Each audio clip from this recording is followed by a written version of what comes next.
Good afternoon, ladies and gentlemen, fans of SkyTerra. Welcome to NHLB Round 5. This week we will be featuring MataisG versus the infamous Tapeworm.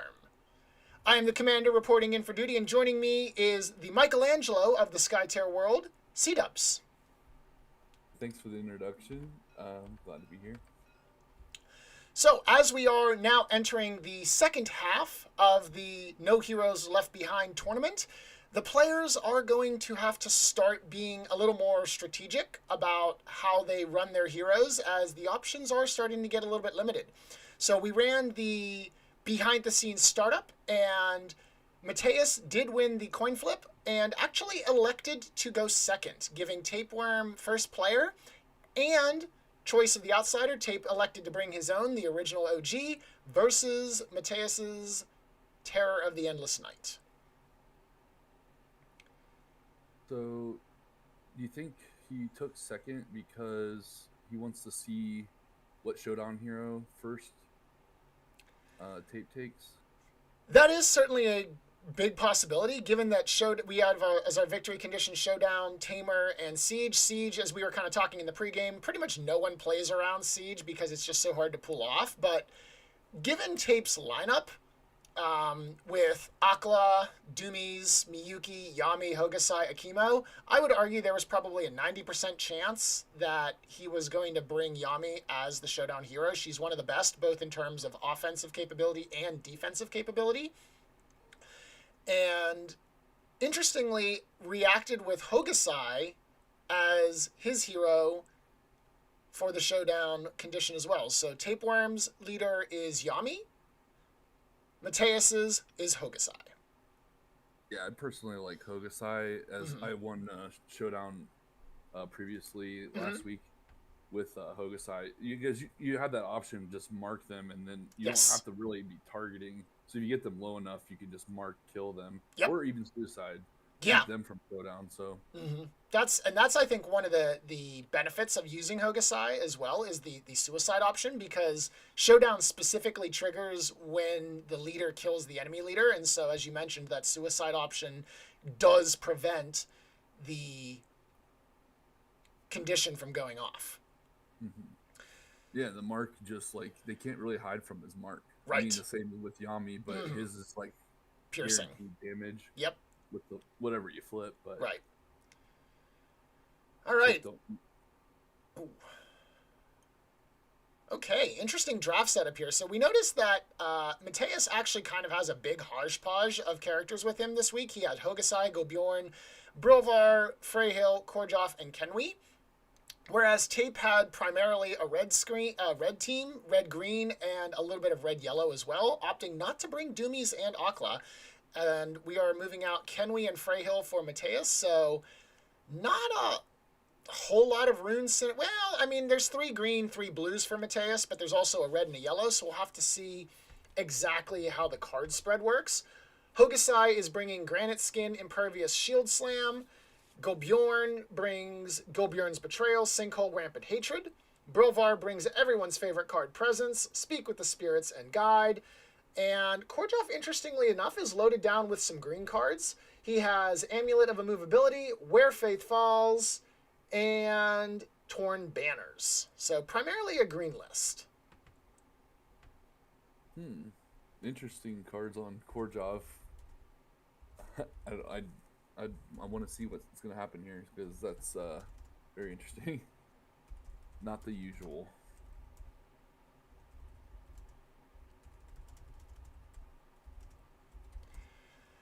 On the other hand, Tapeworm, just having to load this in real fast. Tapeworm looks to be going for a fairly aggressive setup here. Akimo is bringing Psychic Shield, Exhume, Quick Shot, Akimo's Oath, and Descent in the Ranks. Hokusai has Exhume, Impervious, Shield Slam, Akimo's Oath, and another Descent in the Ranks. Yami brings Clear Mind, Doom, Release the Spirits. And Miyuki brings Vendetta, Decree of Karumo, Blazing Edge, and a Lure of the Tainted.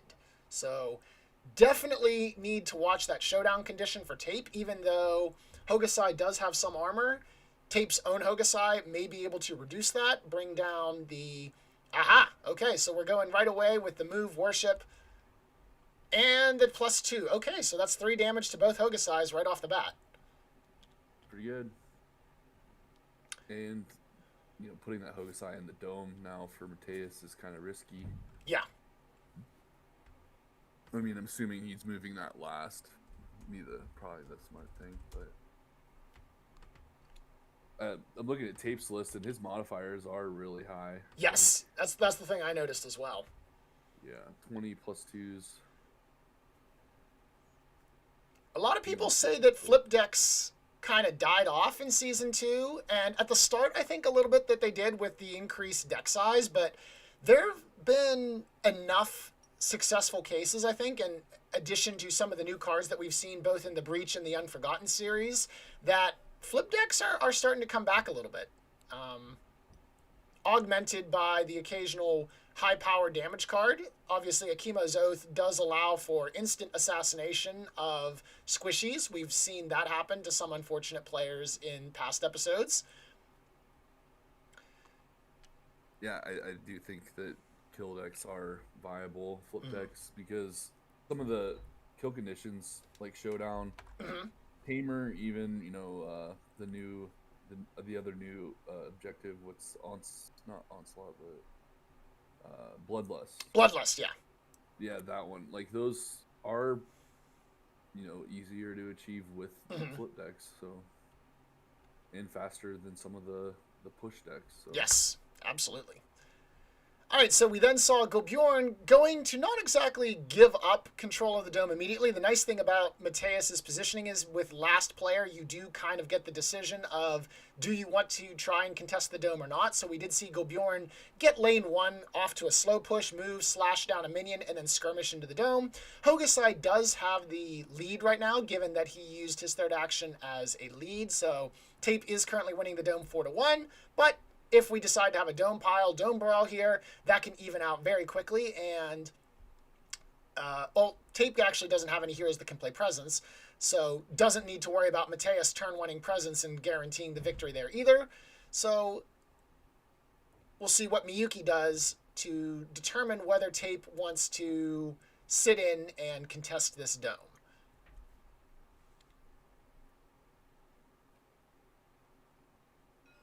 Okay, skirmish attack, so either going to... Ooh, +3 on the flip. You hate to see it. Yeah. Such a waste. Yep. All right, and then moves into the dome. Okay, so Tape is committing for this dome. Very nice. Okay, so Miyuki moves in there, adds additional control value to the dome for Tape. Looking perhaps to play for that Tamer play there. Obviously, no one really is super weak right now, but Korjov is a fairly squishy hero, even if he ends up shapeshifting within 3 of Brilvar. Going for the lead action, then I assume the Worship for the double taunt at the start of round 2. Yep, you hate to see it.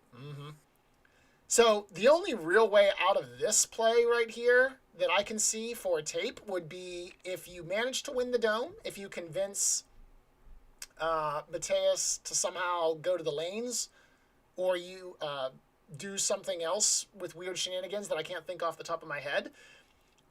I would just have the outsider Shockwave Brilvar away if you get control. Flux Descent. Does that work? That's also true. Yeah, if you have Descent in the ranks, you could definitely do that. Try to get Brilvar's lead card as something less desirable.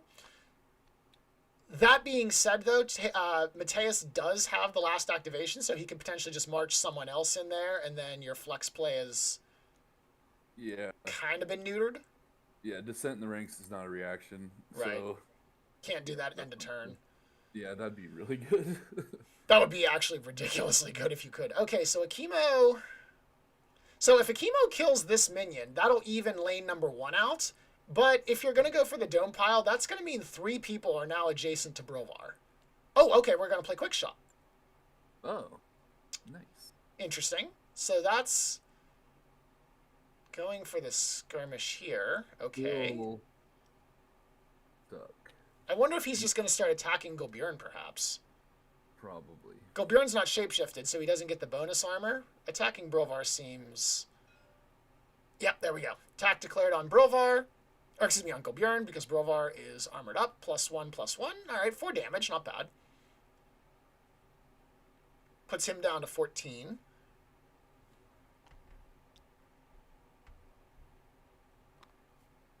Cdubs is always quiet. Okay, let's try to make you loud. Let's see if we can do that. Am I quiet?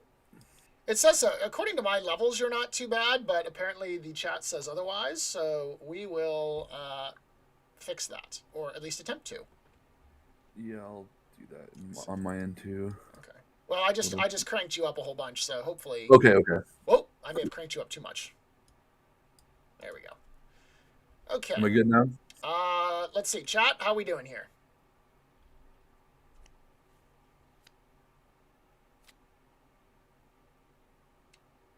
Oh, yeah. For those of you who are joining a little bit late, the Showdown heroes are Yami for Tapeworm and Hokusai for Mataiz. And Nicholas is correct. Yes, we did have it available at the beginning, but unfortunately, because we have to zoom in on the table, we aren't able to see that particular victory condition, and there isn't really an icon that appears because we have not programmed it as such just yet.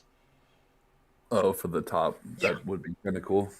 That would be really convenient, especially too because it would also work for obstinacy. You'd be able to see who's already been killed, but oh well. Mm-hmm. All right, so we do see Kordjov marching in there, going for the skirmish and the attack action, actually doing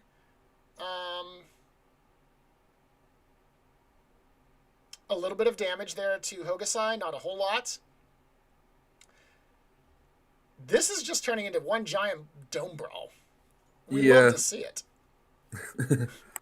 Feels like season 1, right? Oh, baby. Season 1 dome brawls. All right, Michael is saying that it's good, so I think we've fixed your audio. Cool. I almost think that this situation comes up because of what Showdown is. I think it's too easy of a condition sometimes. Yes. So people feel like that they need to do the dome brawl. Sure. Because that's how the tamer, or not the tamer, but the kill the outsider. That hunting for power. Hunting for power was Yes. played out pretty much every time. Yep. Absolutely, yeah. And you know, we even had, especially in the Season 1 World Semifinals, where eventual champion Timbun just kind of turned to Activation 1, 100 to 0 the outsider, and it was, well... Yep. Okay, we've got 40 minutes till the next match. Everyone go... I mean, he crushed me almost the same way, too, so... In the quarters. Oof. All right. So Yami now activating. So this does, make it a little bit interesting here. Yami does have to activate before Hokusai does for Mataiz. So we do see the worship action onto the Kordjov. Everybody is now taunted by Brilvar, assuming that Yami doesn't move. I've never seen that. Oh. How's he get out of that? Honestly, he might have to flex Sinkhole. If he has a... Oh, no, wait a minute. I think his Doomies was carrying the Sinkholes, if I remember. Yeah, his Doomies... He's moving Yami. Okay. That makes much better sense, because... otherwise, this will just get messy. So now, I guess, with Mataiz' Hokusai, so... That Hokusai already took some damage from Tape's Hokusai's worship action.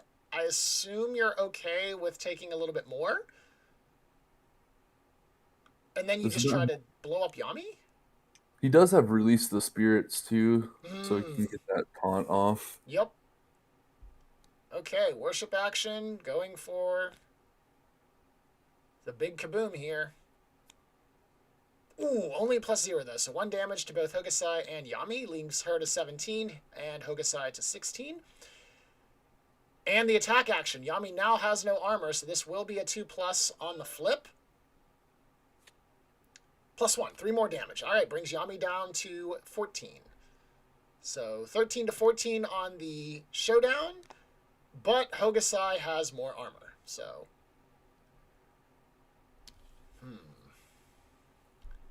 is there an end of turn release the spirits? Because that would be very useful to prevent the...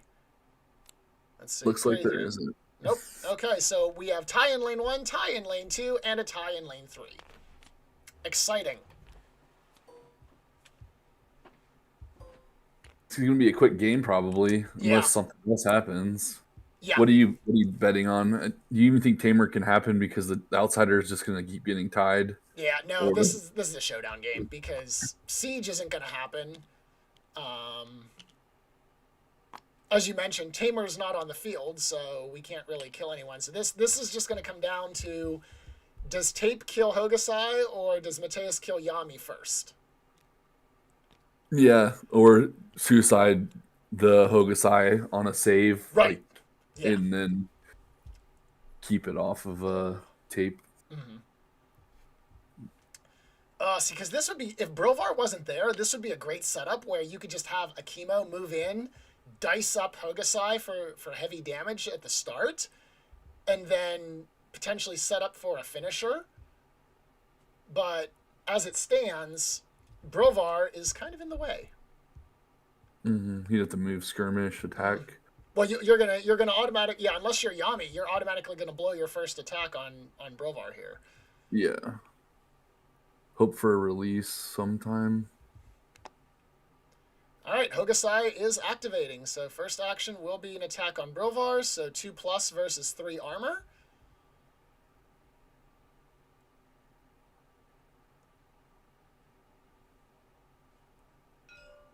Yep, there's the attack ping, obviously, forced from the taunt. And, ooh, +2 though, still does 1 damage. And he's no piercing heroes either, so it's like Yes. kind of rough. That is a big problem. Ooh, +2 though on the worship action, 3 more damage, so that's going to take blue Hogasai to 10 and red Hogasai to 11. So still whittling down, and more importantly, because this is a giant dome brawl, the armor reduction will apply. So if a vendetta play or some sort of other contraption comes out of Yami, that would boost up the odds of being able to kill. Oh yeah, Miyuki's a good defensive option too, because there's nothing he can get around her free range. Speaking of Miyuki, Hokusai shouldn't have flipped whenever he attacked Yami. He was still marked last round. Mateus's Hokusai was marked and was within 3. Was it marked last round? Yeah, because remember Tape used his Hokusai to worship onto blue Hokusai. Oh, he would have been, yeah. Yeah, Until so he that would have done 1 damage exactly to Yami. Oh well. Wow, Tape let the rules fly through. What kind of rules expert is Tape? Unbelievable. The man He's has. All right, well, that finishes it off. Attack, worship, skirmish. As you can see, we chip down little bit by little bit. Blue Hokusai, Mateus's Hokusai is down to 9 HP. Not quite within a Vendetta threat kill range, as there's only 1 condition on him right now, so we need something perhaps like the Miyuki double slow mark effect in order to kind of pump up the damage. And let's see, Michael is predicting that Mateus wins with the showdown on third activation of round 2. Wow. Ooh, bold play. Okay.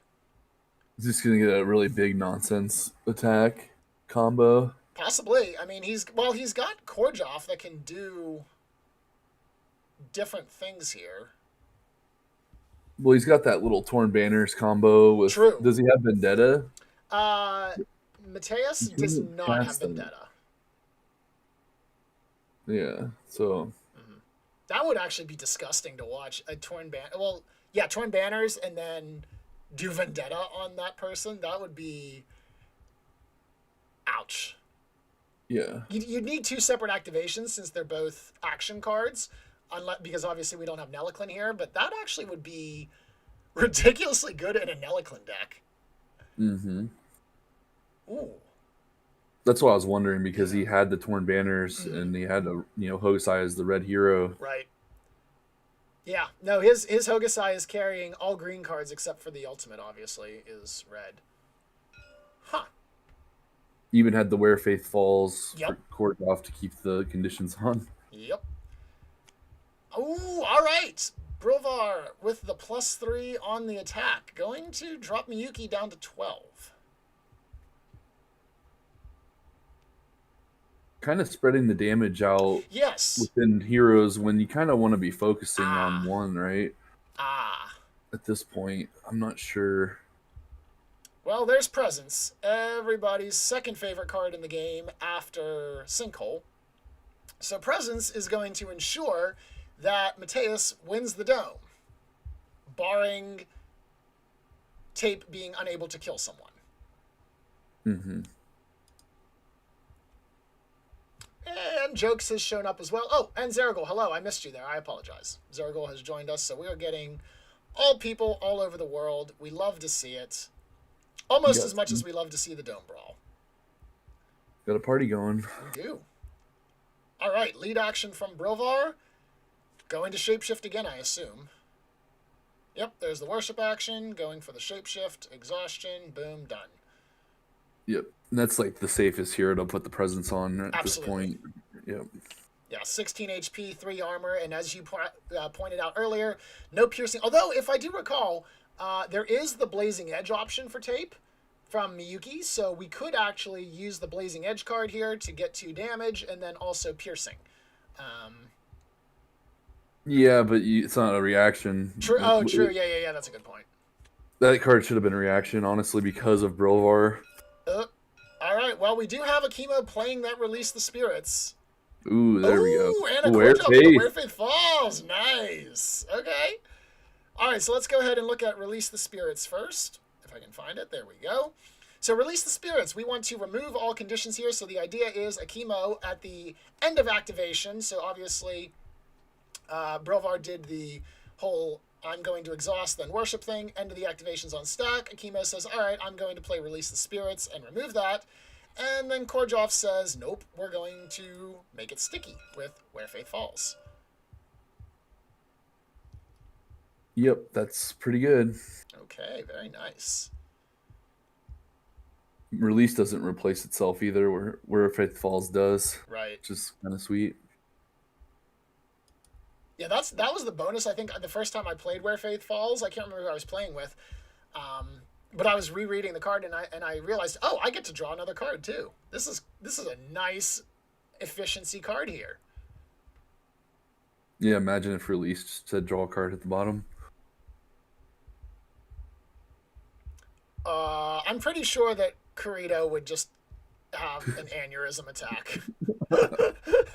You'd have to play it. Yeah, I know he already hated Release the Spirits when it came out. That would probably just push him over the edge. I don't think they would print a +2 that said draw a card on it though. At 1. And as a reaction. I was gonna say, yeah, Swiftness is about as close as we're gonna get, but that's an action card, so. Yeah. Although, and to be fair, Swiftness's main effect is woo, you get fast. Not, hey, let's remove conditions from everybody in a breath angle. Yeah, without target. Yeah. All right, well, let's see what happens here. Yami is going for the Worship action onto Hokusai. So this will do 1+ here. You think the kill can happen here?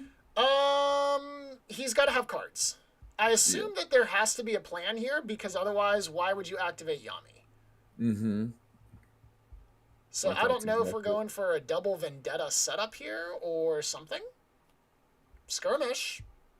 Okay, maybe he's getting Yami out of the dome. This could make sense. Although if that was the case, I feel you would want to. Okay, +2 does 1 more damage, puts you down to 7. Double Vendetta actually puts you in kill range. If you're feeling lucky. Yeah. Kind of low on. He's going Blazing Edge. Yeah. Okay, that does 4+ piercing, so you need a +3 for this to kill. Needs to hit a 3. I mean, he's got psychic. Yeah, he's got psychic shields, and I know we saw 1 +3, but here we go. Yeah, so he's got 6 hits. Let's see it. Almost like 1 in 4. Okay, 25% chance.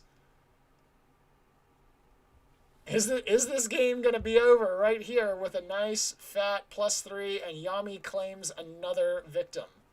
He still has the Flux, too. Oh, yeah, he does. That's a good point. I wonder if he's going to pop it for anything. Pervious. That doesn't do anything. Oh, gross. It doesn't do anything, does it? What was he do? Oh, shield slamming. Ah, Yeah, that's what it is. Yep. yeah, boy. Okay.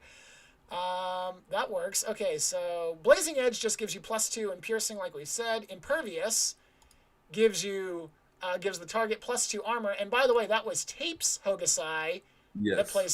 played that. So that is 4 piercing damage from the shield Sure. slam, and then and then the plus on the flip there. That's game by Showdown. Yeah, yeah, Showdown's one of those. You almost like if you think you can't get it, you gotta run your guy away. It's Oh like my god. And he had a chemo's oath. Oh, that's wow. hysterical. Oh my god. Okay. Oh, look at his hand. Whoa, Double yo. slam. Yeah, Mateus's hand is not too shabby either. Shield slam, granite. Oh yeah, granite skin. That would have impervious shields. Oh yeah. Yami was actually potentially dead if Hokusai got to go. Wow. Yeah, I'm assuming the Torn Banners is a tech that you can just disarm the opponent and frenzy Right. your own guy. Yes. It seems cool. I like that. Okay, let's go chat with the players because that was a lot faster than I was expecting. Yeah. Razor's Edge, pretty much no matter what. Next, if I survived certainty, I had Cape Soul ready to go. So Nice. That was that was amazing. Showdown's broken. I saw that, and at first, so when you dropped the Blazing Edge with Yami, I was thinking, okay, so we're gonna take a shot on the +3. That's what he said too. That's respectable. And then at first I thought it was Mateus's Hokusai that was playing the granite skin or the impervious, and I'm thinking, oh, wait a minute, That doesn't help you. I was gonna say it's piercing. What's the point of this?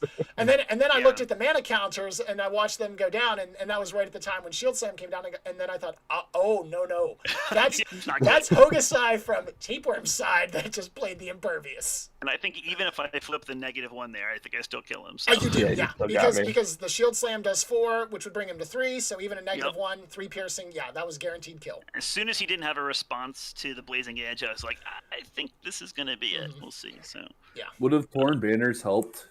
If it's not a reaction. yes, but I mean, if you would have played it with Brovar. Yeah, I thought about it, but it was like But here's I the thing: felt like I had target? Would you target Yami with that, thinking I'm going to go for it right now? Oh no, I definitely target Yami there. I was fading that on presence. He has 2. But... He has 2. Oh, he does have 2, huh? That's true. Yeah, I thought you had some kind of condition removal, so I blew it. I was banking on the presence so I could set up a draw, which drew me into the shield slam. So it was like, that was the thought process behind presencing instead of Torn Banners. Yeah, it would have been interesting to go the other way because obviously I don't have a lot of method to save Yami on this turn. Right.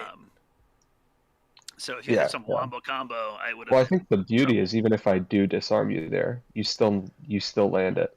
and if you don't because kill of the 2 flip, yeah, for sure. Yeah. If you don't get the kill there, then it would give this suicide. would save you. Yeah.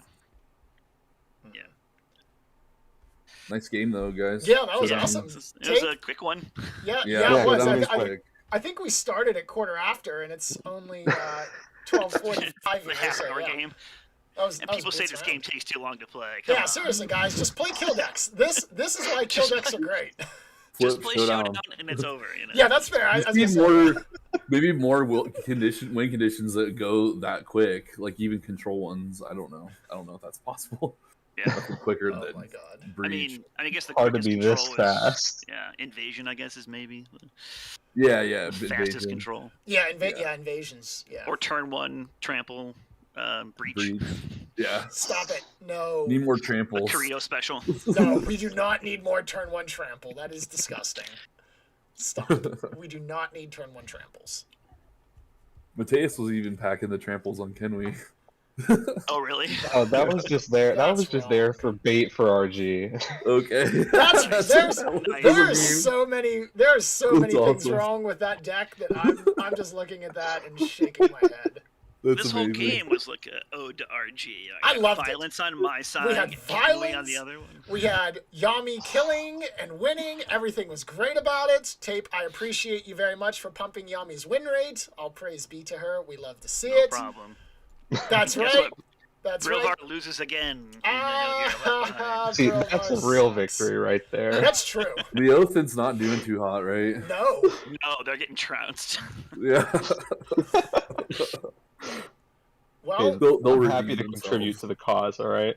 Okay. that's the thing that I actually find fantastic about this scenario, because all of us were, and I think there's some merit to it. We're like, well, red, green, and blue, green got a bunch of cards. What did yellow get? Literally nothing. And yet, blue is at the bottom of the pile. I'm just saying, dude. Golbjarn Betrayals does nothing here. Here? No, it actually doesn't, because everybody's in the dome. There's Exactly. literally nothing.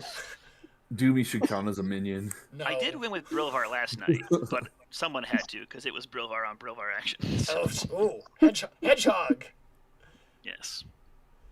I thought that was gonna be rough when you were taunting all the Yeah. heroes, and then you moved Yeah, I Yami really away. thought I'm so, like, too. oh, good. Yeah. Well, I actually screwed up. I was like, I had the release at the end of last turn. I should have played it then, and I just didn't. I forgot. And I was like, oh, wait, I'm still taunted. I'm like, okay, fine. I'll let Hokusai just plink off the attack. I don't really care, because I think I have enough damage in hand to do it. But even that would have helped a lot if you got that attack off on Hokusai. Right. Just made it that much easier. True. Well, good game. Good game, yeah. Very quality entertainment. All right. Excellent. Anyone have any final thoughts? Red still owns. That's all. correct. Red #1, boys and girls. Woot. Love to see it. All right, well, on behalf of Cdubs, Mataias, Tapeworm, and myself, thank you very much for joining us for the speedrun edition of Skytier Sunday, and we'll see you guys next week. Have a good day. Take care. Play more Skytear.